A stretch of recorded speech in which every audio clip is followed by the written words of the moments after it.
గౌరవనీయులు జిల్లా ఇన్ఛార్జి మంత్రిగా ఉన్నటువంటి పయ్యావుల కేశవ్ గారు, సహచర మంత్రివర్గ సభ్యులు రెవెన్యూ శాఖ మంత్రి అనగాని సత్యప్రసాద్ గారు, సహచర మంత్రివర్గ సభ్యులు బీసీ జనార్దన్ రెడ్డి గారు, స్థానిక శాసనసభ్యులు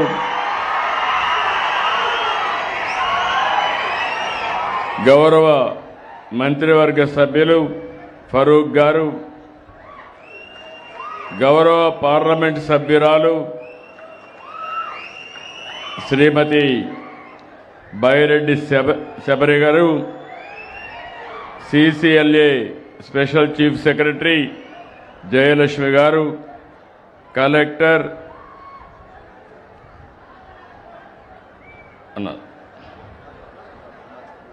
రాజకుమార్ గారు,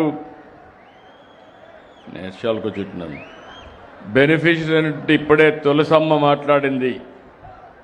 ఎంత స్పష్టంగా చెప్పిందంటే ప్రాసెస్ గురించి చాలా బాగా చెప్పింది తులసమ్మ గారు. ఇంకొక బెనిఫిషియరీ రామాంజనేయులు గారు ఈరోజు పెద్ద ఎత్తున పట్టాదారు పాసు పుస్తకాలు తీసుకున్న మీ అందరికి కూడా మనస్ఫూర్తిగా నమస్కారాలు, అభినందనలు, శుభాభినందనలు. ఈరోజు నేను రెండోసారి, అంటే ఎన్నోసార్లు వచ్చాను కానీ ఎన్నికలైన తర్వాత మొట్టమొదటిసారిగా బనగానపల్లికి వచ్చాను. మీ అభిమానం చూస్తున్నాను. ఎప్పుడూ బనగానపల్లికి వస్తే ప్రత్యేకమైన ఆప్యాయతను చూస్తాను. అలాంటి మీరందరిని అడుగుతున్నా, 2 ఏళ్లుగా బాగున్నారా లేదా అని అడుగుతున్నా మిమ్మల్ని అందరినీ. బాగున్నామంటే గట్టిగా చప్పట్లు కూడా చెప్పండి. మార్పు వచ్చిందా లేదా? ఎన్నికల్లో మేము ఒక మాట చెప్పాం. ఆ రోజు కూడా నేను కానీ జనసేన అధినేత పవన్ కళ్యాణ్ గారు, ప్రధానమంత్రి నరేంద్ర మోడీ గారు ముగ్గురు కలిసి మేము ఎన్డీఏ ఏర్పాటు చేసినప్పుడు ఒక మాట చెప్పాం. రాష్ట్రం విధ్వంసం అయింది, పునర్నిర్మాణం చేయాలి, పూర్వ వైభవం రావాలి, తప్పకుండా చేస్తామని చెప్పాం. ఆ రోజు ఒక మాట చెప్పాను. ఒకటి అభివృద్ధి, మెరుగైన సంక్షేమం, ఇబ్బందులు లేని సుపరిపాలన ఇస్తానని చెప్పాం. ఈ 2 ఏళ్లలో ఇది జరుగుతా ఉందా లేదా అని మిమ్మల్ని అందరినీ అడుగుతున్నాను మళ్ళీ ఒకసారి. అయితే మీరందరూ కూడా ఒక విషయం గుర్తుపెట్టుకోవాల్సిన అవసరం ఉంది. కొన్ని సమస్యలు వారసత్వంగా వస్తాయి, కొన్ని సమస్యలు కొంతమంది వ్యక్తులు సృష్టిస్తారు.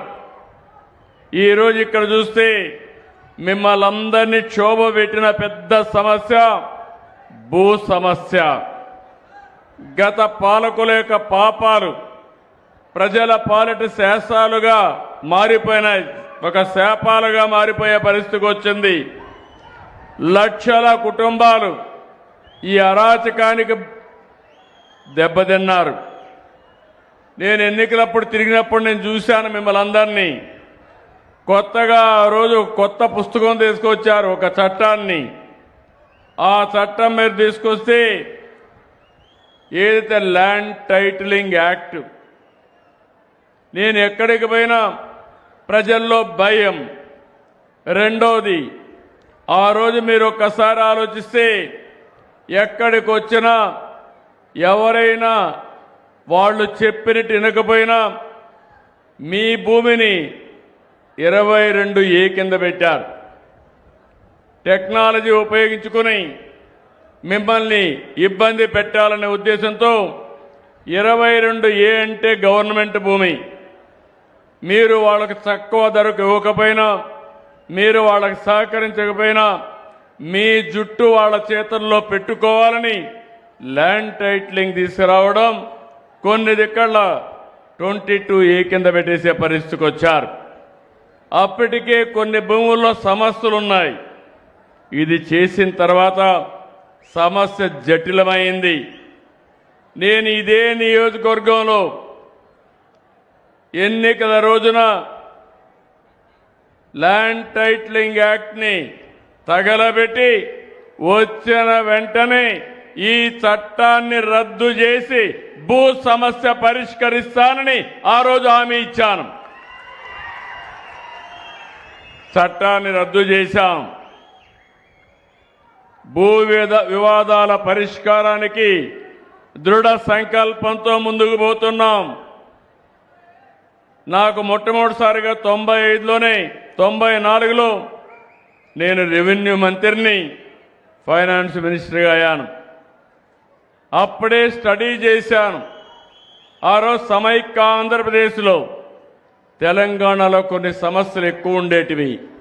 దానికి కారణం నిజాం పాలనలో ఎప్పుడు కూడా భూములన్నీ అనేక మందికి ఇచ్చేవాళ్ళు. ఇక్కడ బ్రిటిష్ వాళ్ళ పరిపాలన అప్పుడే పగడ్బందీ అయినటువంటి ల్యాండ్ రిఫార్మ్ యాక్ట్ కూడా పెట్టుకొని చేశారు.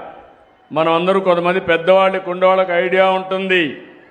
ఆ రోజు జమాబందీ చేసేవాళ్ళు. సంవత్సరానికి ఒక్కసారి జమాబందీ చేసి మీ ఆస్తి మీదని మన లెక్కలు రాసేవాళ్ళు. దానికి పన్ను కూడా కట్టేవాళ్ళం.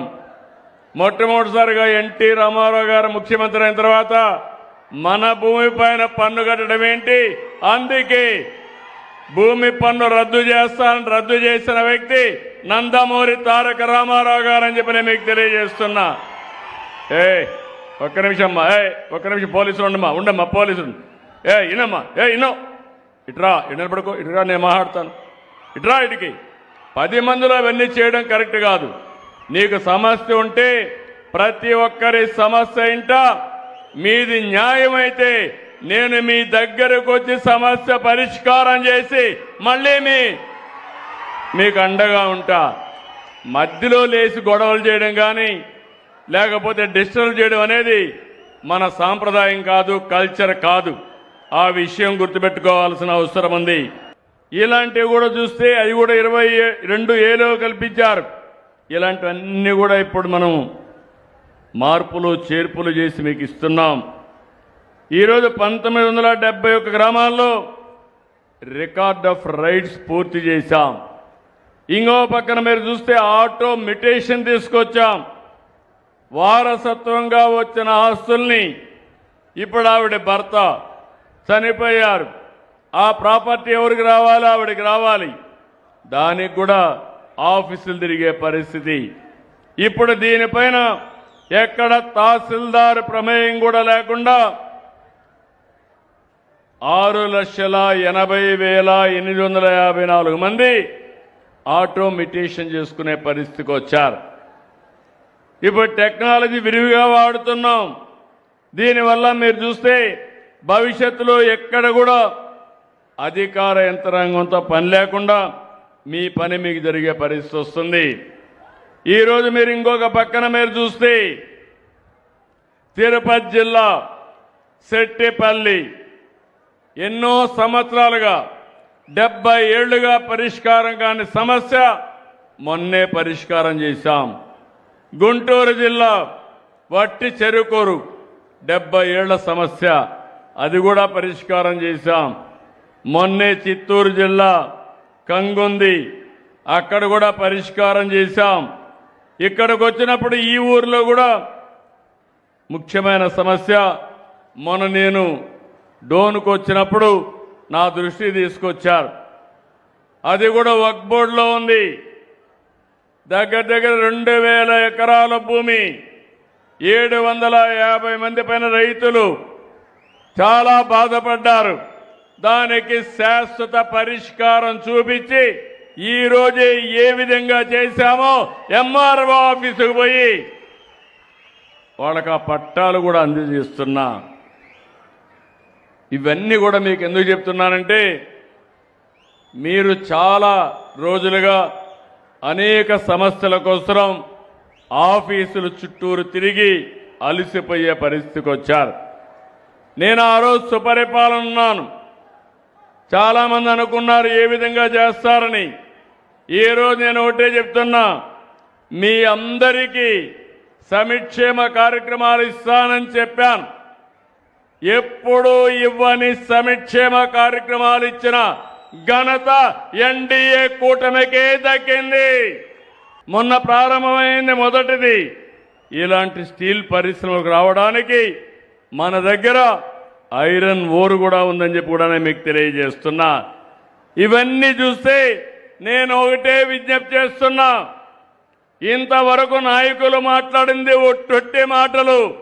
ఇప్పుడు నేను చెప్పేది ఫలితాలు వచ్చే మార్గాలు చూపిస్తున్నా, అమలు చేస్తా. రాయలసీమని రతనాల సీమగా తయారు చేస్తాం.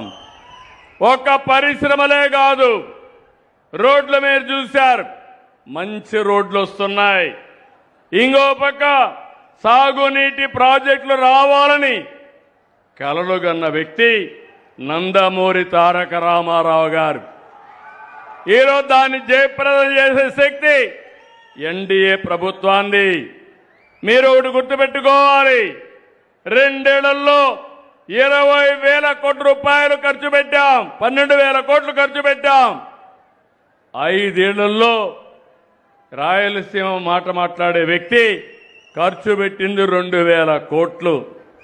మొన్ననే హంద్రీ నీవా పనులన్నీ 3,500 కోట్ల రూపాయలు పనులు చేసి కడాన ఎక్కడో చివర నుండే కుప్పానికి కూడా నీళ్లు తీసుకెళ్ళాం. ఈరోజు ఈ ప్రాంతాన్ని మార్చబోయేది ఈ ఇరిగేషన్ సాగునీటి ప్రాజెక్టులు. ఈ విషయంలో అందరికీ స్పష్టత ఉండాలి. రాయలసీమ లిఫ్ట్ ఇరిగేషన్ ఉంది. వీళ్ళ కాలంలోనే కావాలని పని ప్రారంభించి పర్మిషన్ లేకుండా ఎన్జీటీ స్టే ఇస్తే మళ్ళా పట్టించుకోని వ్యక్తులు ఇప్పుడు నన్ను విమర్శిస్తున్నారు. నేను ఒకటే హామీ ఇస్తున్నా, రాయలసీమ నా సొంత గడ్డ. ఈ రాయలసీమకు అన్యాయం జరగదు, జరగనీయను.